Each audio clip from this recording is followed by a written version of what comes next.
Cher peuple du majestueux royaume de Luango, souverain et insoumis, cher peuple de la grande vallée du Nyari et du Poul, souverain et insoumis, le collège royal du Luango, ayant à sa tête Sa Majesté Makosso V et Sa Majesté Tikaya Zinga Ier qui vous parlent, vous adresse ces salutations. Récemment, vous avez été très nombreux à manifester votre mécontentement, votre indignation face aux tueries ciblant la jeunesse sud-congolaise basée sur les terres du Luango souverain et insoumis, notamment basées à Pointe-Noire.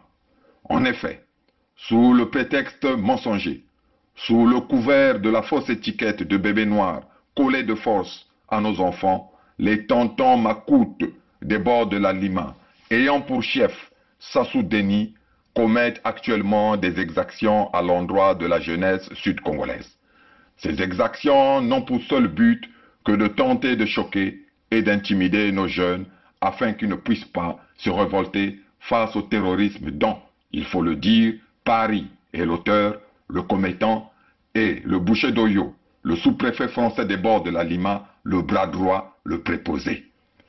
Le collège royal du Luango, souverain et insoumis, a été saisi, comme d'ailleurs il est saisi chaque fois que vous subissez, nous subissons des privations, des tortures, des viols, des vols, des meurtres, des exactions en tout genre dans nos territoires occupés par l'Hexagone sous le couvert des nordistes, des Mboshi, qui n'agissent en réalité que par procuration authentique donnée par le palais de l'Élysée, le véritable père et patron du Congo-Brazzaville.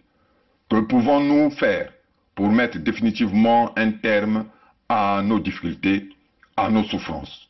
Pour l'instant, nous vous demandons une fois de plus de signer massivement la pétition pour un nouveau départ de notre grand peuple Congo, pour la mise en place effective de notre espace protecteur commun, la Fédération du Sud-Congo. Après avoir accompli votre devoir citoyen, croyez-nous que nous accomplirons avec vous la part de travail qu'il nous revient. Mettre la France dirigeante corrompue, raciste et esclavagiste, ainsi que leurs serviteurs Mboshi, définitivement hors d'état de nuire. Nous stopperons, une fois pour toutes, la violence, le pillage de nos ressources naturelles, les crimes de sang et les crimes économiques dont la tentative actuelle d'aliénation de l'historique baie du Luango, pourtant classé site historique et patrimoine mondial, nous apporte la preuve. Chacun de nous doit prendre ses responsabilités afin que nous puissions arrêter de façon ferme et définitive ce volcan artificiel de misère et de violence qui crache sans cesse et sans répit sa lave de sang et de larmes dans tout le sud Congo.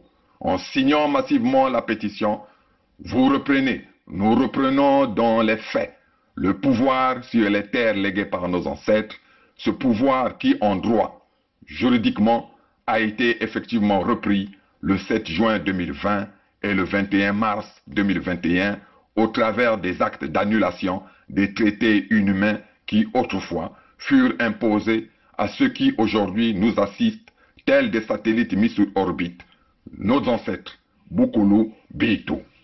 Bukulu Bitu, Bikeyitu, Bakutu, Barnabetu, Bakoko Yabeto, Kenabeto, nos ancêtres sont avec nous. Vive le Luango souverain et insoumis pour que vive la Fédération du Sud-Congo. Vive la grande vallée du Nyari et le Poul souverain et insoumis pour que vive la Fédération du Sud-Congo. Bantlumon, Vandu, Vandu, Vandu, Vandu. Bukulu, Vandu, Vandu, Vandu, Vandu. Sa Majesté Tikaya Zinga Ier, roi du Luango.